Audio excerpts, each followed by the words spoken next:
Hello students, welcome to EPG Pathshala. I am Dr. Dinesh Kalyanasundaram from Indian Institute of Technology, Delhi. Today we are going to discuss about a module on differential calculus.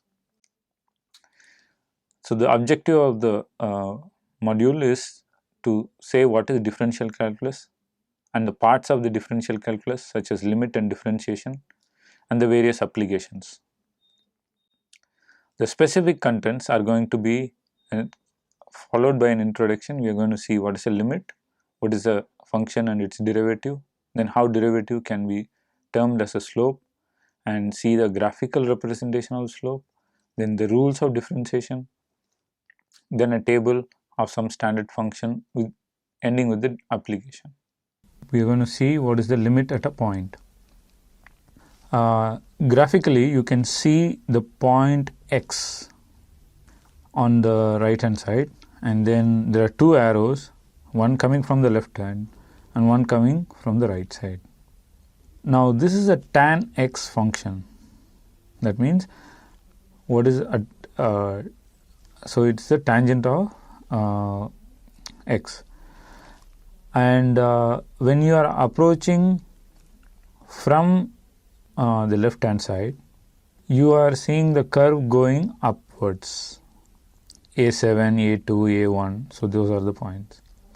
When you approach tan x from the right side, then you see it is going to the bottom, B7, B4, B2, B1. X here is pi by 2. So you know that the limit at x, if you approach from the left side, is somewhere going close to A1 or even maybe higher than A1. And if you go from the right side, it is approaching B7 going down to B1, and this A1 and B1 is not equal. So this means that the limit at x for the function tan x does not exist. Differential calculus. Now what is differential calculus? Differential calculus is the rate of change of related quantities when the changes are in infinitesimally small. That means very, very small. Okay. So this assumption is very important. You can't do directly for a very large change, and you will have to do step by step. Okay. Example, instantaneous velocity. That is the rate of change with respect to time for over a small distance of time and small duration of time and small duration of a distance. So that is meaning a small changes or infinitesimal small. It shows the dependence or the effect on the variable with the smallest change of the independent variable. Then we will study all forms of differentiation in a collective term called as the differential calculus. Some basic concepts used in differential calculus. So we want to go and see what are differentiable functions and not. The first graph shows a function f of x is equal to sin x, and you can see it is smooth and it's continuous and stuff. The second graph is continuous and it is having a sharp corner at f of x is equal to x, and this is a modulus of x function. That means f of x, for any value of x, it will give a positive number. So it makes a sharp turn at x is equal to 0.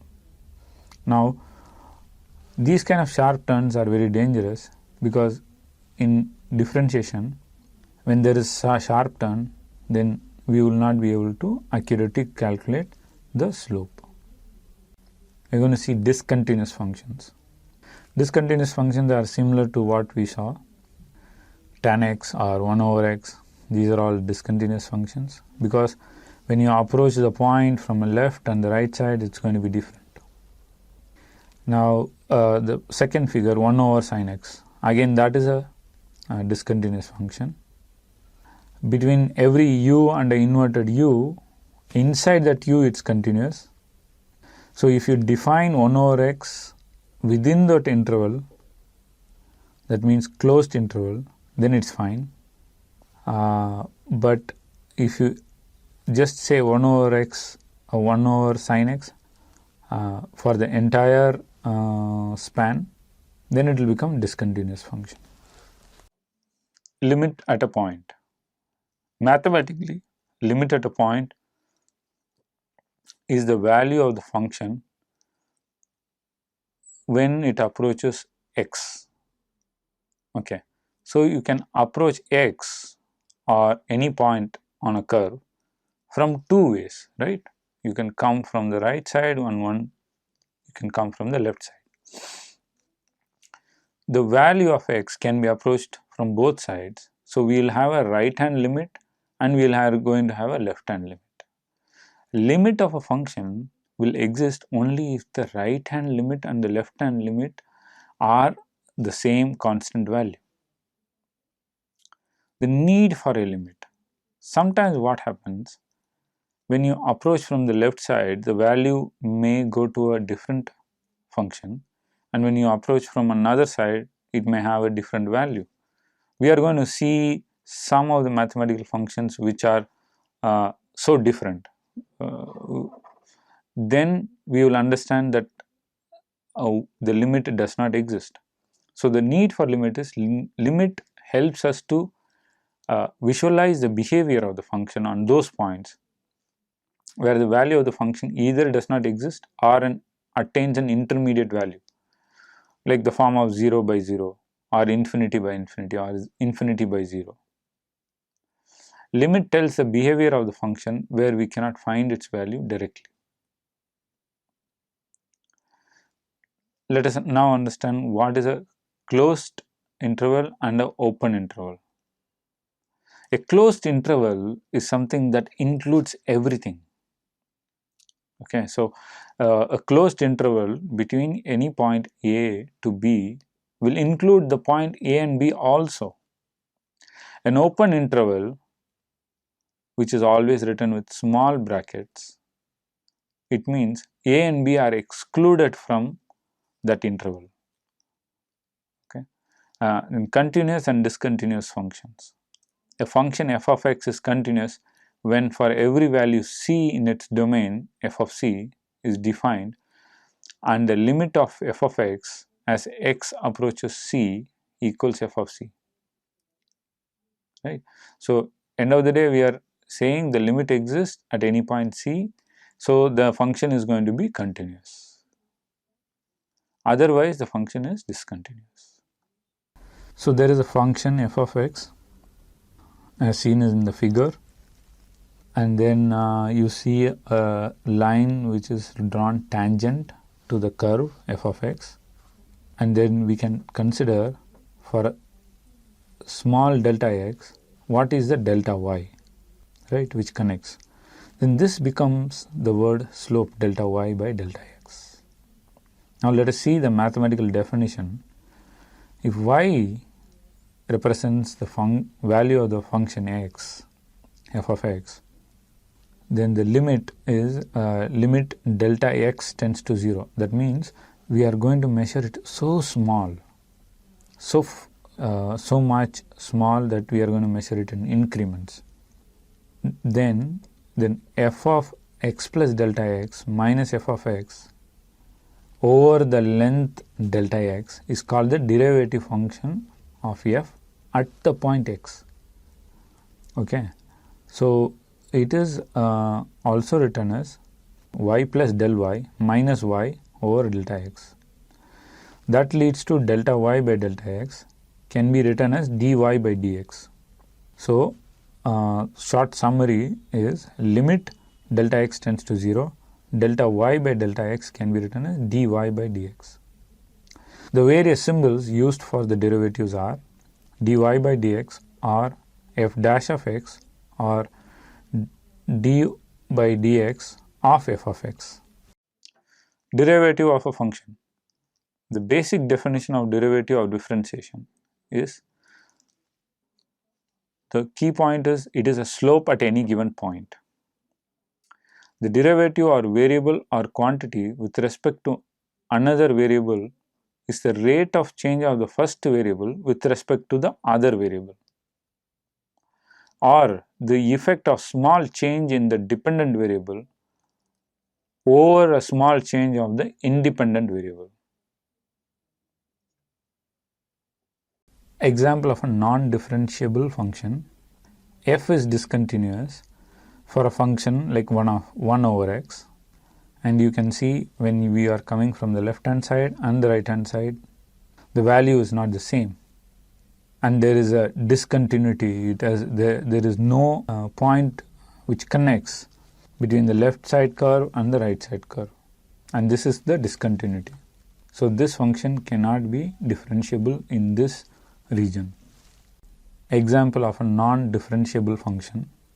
When the function f has a sharp corner or a sudden turn. So f of x of modulus of x, if the function is the modulus of x, then this has a straight line and a sharp corner, and the function is not differentiable at this point. So if your region of interest covers this point, then it is that function is not differentiable. Example of a non-differentiable function. So the function f of x 2 minus x to the power 1 over 5, the plot is shown in the graph. If you try to take the limit or try to differentiate at x is equal to 2, if you can substitute there, it becomes 2 minus 2, which is 0. So if you connect the left over the right side, it is nearly not existing, or it has the highest of the slope. So the vertical tangent line, or when the function does not exist, we will not be able to differentiate such functions. Development of a simple derivative. Example number 1, let y is equal to x squared is a function of x, then dy by dx represents limit delta x tends to 0 del y by del x, and we can extend it further. We can write del y by del x as f of x minus del x minus f of x divided by del x. If we can, for y equal to x squared, then the function is going to change to just squaring the argument. The argument here is x plus delta x. So we square the argument, minus x plus del x squared minus x squared divided by del x. Then if you do all the computation and mathematics in this, then we will end up limit del x tends to 0, 2x plus del x. Then if you apply the limit del x is equal to 0, then dy by dx is equal to 2x. Approximate the derivative of y is equal to x squared at x is equal to 1 by forming small changes. So we are taking the same function, so that's why it's same as example 1. So dy by dx is equal to d by dx of x squared. Then by the differential rule, it is equal to 2x. Then at x is equal to 1, so you substitute x is equal to 1, so which gives you 2. Now y of 1 is equal to 1 of whole squared is equal to 1, right? Y of 1.01 is equal to 1.01 squared, which is 1.0201. That means this is for the y plus delta y. So therefore delta y is equal to 1.0201 minus 1, leaving to 0.0201. And what is dy? Dy is nothing but approximately del y by del x. It is going to be 0.0201 divided by 0.01, because that is the differential amount we are going to take, and that is what we are calculating y of 1.01 earlier. So when you do the equation for dy by dx, then you will end up getting 2.01. Del y by del x at x is equal to 1 is equal to 2.1, which is approximately equal to dy by dx at x is equal to 1, which is 2, right? So here is the point. So we are going to take a limit And then there is del y by del x, where we substitute for different arguments, and then which is equal to 2.1, and then we are calculating dy by dx, which is equal to 2. So this is a very critical understanding. We actually write all the time dy by dx is equal to del y by del x. It is not the same case. At very small intervals, the difference becomes negligible, but when you take very large intervals of time, the difference will be huge, and that is the reason why we have to make the del x as really small. Slope of a straight line. You can see a straight line between x1, y1 and x2, y2 is shown as black solid line, and then we can find the distance in the x coordinates, which is x2 minus x1, and y coordinates y2 minus y1. The slope dy by dx is given by y2 minus y1 divided by x2 minus x1. Derivative of function, a graphical demonstration. Example 2. Plot the first derivative of the function shown below. F of x is equal to 3x between x varying between 0 to 4. Then we have f of x is equal to 60 minus 2x, then between 4 to 6, then minus 12 between 6 to 8, then 6x minus 60 between 8 to 10, or 0 otherwise. So you see the plot in the bottom. It goes as a straight line from 0 to 4, and then from 12 to 14, 4, it goes from the x value 4 to 6, and the value changes from 12 to minus 12, and then it stays constant for minus 12 from 6 to 8, and then from 8 to 10 it is again increasing, and then it remains 0 otherwise. Method 1, we can find the derivative of the function directly by observing slope of the function. So the function is given on the left side as discussed earlier. The derivative is going to be anything with x is going to be just vanishing with the x, and so 3x becomes x, and 60 minus 12x, any differentiation of constant is 0, so 60 differential is 0, minus 12x, because it has one x variable, it becomes minus 12. If we differentiate the same thing twice, then it will become 0. So minus 12 was the value between 6 to 8.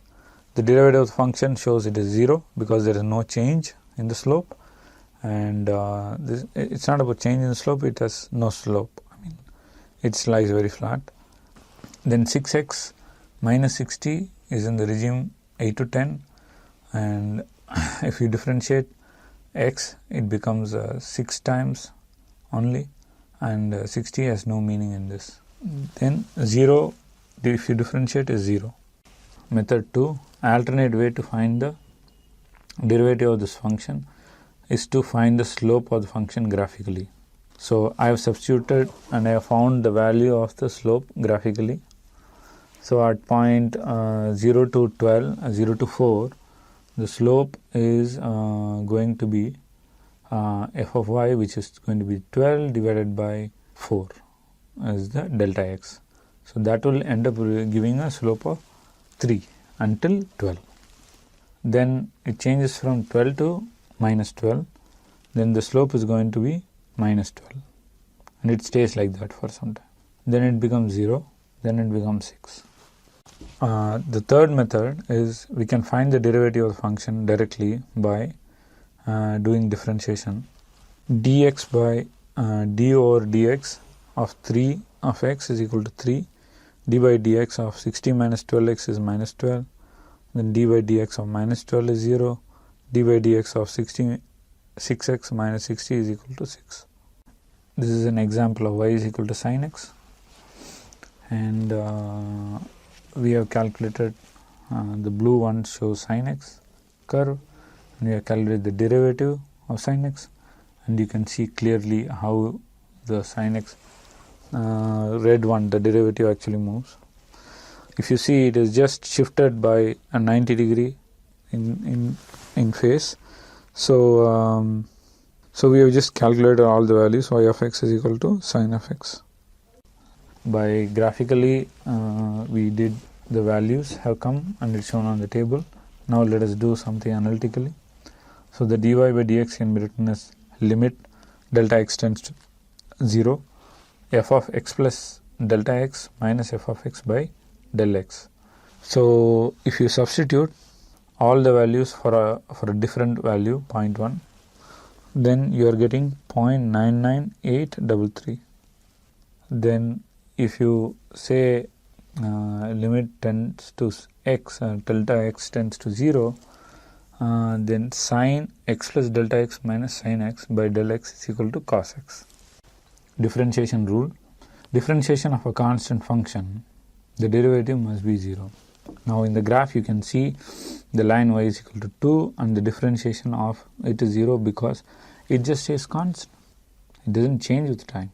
Example is y is equal to 2 is 1, dy dx of y is equal to 0 is another. Power rule. Power rule is very important rule. Then if you are doing the derivative of the nth power of something, then it is only simply written as n times x to the power n minus 1. So x being the variable, not a constant. Multiplication by constant, a d over dx of c of u. If the constant is c, then if c is the constant, then it can be written as c times du by dx plus v times dc by dx. Since dc by dx is 0, it only ends up by du by dx. Example is d by dx of 7x power 5 will be equal to 7 times dx power 5 by dx divided by, is equal to again 7 times 5 into x power 4, which is equal to 35 x power 4. We will see some differentiation rules. Sum and difference rules. D over dx of u plus v is equal to du over dx plus dv over dx. We separate the entities and we differentiate and we see how it behaves. If you replace plus v as minus v, then you get the second formula. The third formula, product rule. D over dx of uv is going to be, you keep one constant, that means you keep u constant, you differentiate v, so dv by dx, then you keep v as constant and then you differentiate u, so it becomes v times du over dx. We will see the quotient rule. What happens if d over dx is equal to u over v? One of the way to write this is, we use the same product rule, convert v as v power minus 1, then you know the rules, u times d over dx of v power minus 1, then you keep v power minus 1 constant and you differentiate d u over dx. Then you can substitute and you will eventually come out the formula right side, v times du over dx minus u times dv over dx totally divided by v squared. Higher order derivative, y double dash is equal to dy dash by dx is equal to d by dx into dy by dx is equal to d squared y by dx squared. So you can always write the second derivative as either y double dash or d squared y by dx squared. Similarly, third derivative can be written as y triple dash d cube y by dx dy differentiated double dash by dx. That is the third derivative. To find the derivative of function tan x, d by dx of tan x is equal to d by dx of sine by cos x. Then if you apply quotient rule, then you will come to cos squared plus sine squared divided by cos squared, which is equal to 1 over cos squared. What is 1 over cos squared? Secant squared. So we will end up having d over dx of tan x is equal to secant squared x. Differentiation rule. Leibnitz theorem, if u and v are two functions, that means they are two functions, meaning they are dependent variable on x. Let us say the x is the independent variable. Then the derivative of the nth order is going to be d differential of nth order n divided by dx of n of uv is equal to, u to the power n into v plus nc1. nc1 is the combination factors. You can see that nc1 is equal to n, nc2 is equal to n into n minus 1 divided by 1 into 2. Similarly, the value of n keeps changing. Then the final ncn is going to be 1. And u to the power n means d to the power n by dx power n of u. And v power n is not v into n, it's not v times n, it is the nth derivative of v.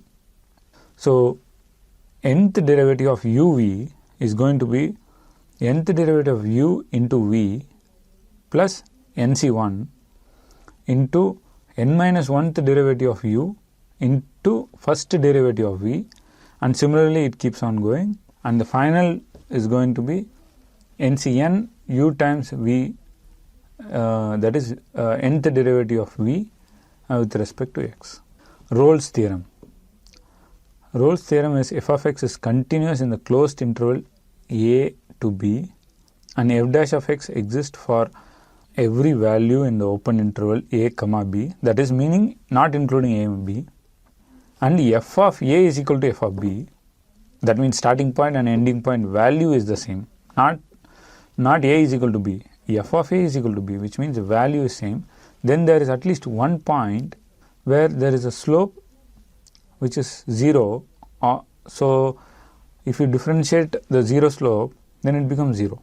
So if you see that one u, if you consider only one of that u, and this is, if you remember, it is f of x is equal to 1 over sin x. If you only consider one of the u and narrow it down, so you can see the top ends of the u nearly had same value. So there is at least one point where the slope is 0, and that's what it means. Existence condition. The derivative of at a point exists when a function f satisfies all the following conditions. The function has to be continuous. That is what we have been seeing throughout, that the function has to be continuous. It is a necessary condition, but it is not the only condition, right? So then what are the other key conditions? That's what we are going to see. The function should not have a sharp corner. That means it has to be completely smooth. And is these two conditions enough? No, there are some places where it will have indefinite slope. So the third point is the function should not have a vertical tangent line or infinite slope. If these three conditions, if any of the above condition voids, then the derivative of function of that point does not exist. Here are some examples where these conditions fail and no derivative is there for that point. Differentiation rule. So it's continuing the Taylor series. So the function a of h can be written as f of a plus h into f dash of a plus h squared by 2 factorial f double dash of a, and then you can keep continuing up to h power n divided by n dash f of n a plus theta h. Please note, h power n means h squared, h cube, h4 and h to n to infinity. But f of n is not multiplying functions f, but it is the nth differential of with respect to the independent variable of the argument is going to be a plus theta h. So the Taylor series, if f of x possesses all derivatives of all order and h power n by n factorial function nth of a plus theta h tends to 0 as n tends to infinity, then the Taylor theorem becomes Taylor series. That means the top one becomes Taylor series. So f of x plus h will become f of x plus h into f dash of x plus h squared by 2 factorial h f of double dash of x, and so on up to infinity. Another form of Taylor series replace x by a and h by x minus a. Then you will get the following form. F of x is going to become f of a plus x times f of x minus a into f dash of a plus x minus a squared divided by 2 factorial f double dash of a, and so on. Differentiation rule, Maclaurin series. If we replace a is equal to 0 in Taylor series, then f of x is equal to f of a plus x minus a, f dash of a, and so on. If you put a is equal to 0, then f of x is equal to f0 of x plus x times f dash of 0, and so on, and this is called Maclaurin series. Some common derivatives. So some common derivatives and key important derivatives of various functions are given. So you can refer this for any future calculations. A differentiation rule, Lagrange's mean value theorem. If f of x is continuous in the closed interval square brackets a comma b, and f dash of x exists for every value of x in the open interval a comma b, that means excluding a and b, then there is at least one value c of x inside a comma b such that f of b minus f of a over b minus a is equal to f dash of c.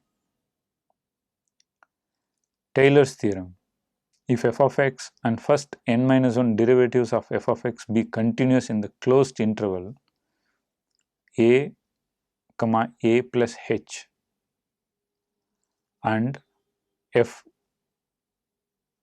nth dash of x exists for every value of x in the open interval a comma a plus h, then there is at least one number theta being lying between 0 to 1 such that differential calculus deals with the rate of change of a physical quantity, especially when the change is very small.